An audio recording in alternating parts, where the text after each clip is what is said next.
శ్రీకృష్ణ పరమాత్మ జగద్గురు అంటున్నాం మనం. ఆ జగద్గురువే ఒక రాజు.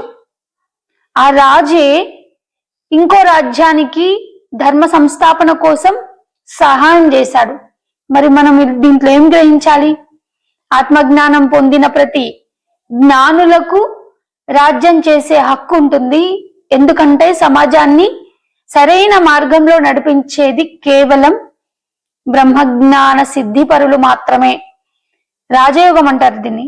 అంటే గృహస్థాశ్ర ధర్మంలో ఉంటూ పిల్లలు, భర్త, భార్య, కుటుంబ వ్యవస్థలో ఉంటూ జ్ఞానాన్ని తెలుసుకొని ఆ జ్ఞానంతోనే రాజ్యాన్ని పాలించే యోగ్యత మనకు శ్రీకృష్ణ భగవానుడి ద్వారా మనం తెలుసుకోవచ్చు ఉంటుందని.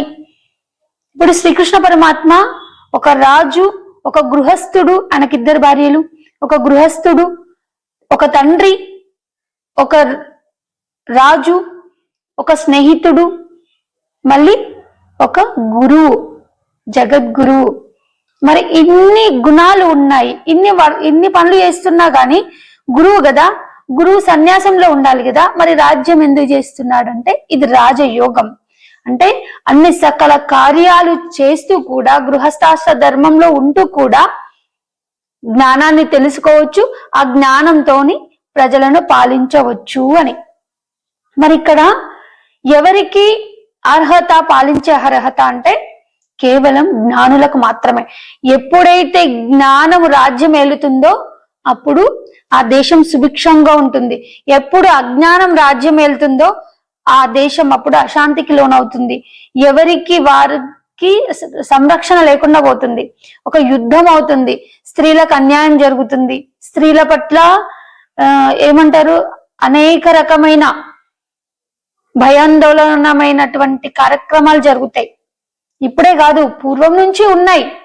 పూర్వం కౌరవులు లేరా? ద్రౌపది మాతకి ఏ విధమైన కష్టం కలిగించారు?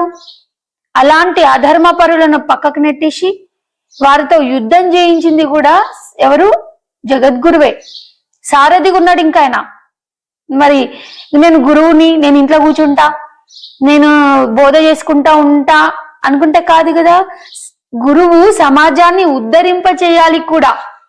సమాజంలో ఉంటున్నాడు కాబట్టి, అరణ్యాలలో ఉంటే ఓకే, మరి సమాజంలో ఉంటున్నప్పుడు సమాజం యొక్క క్షేమము కోరుకునేవాడే గురువు.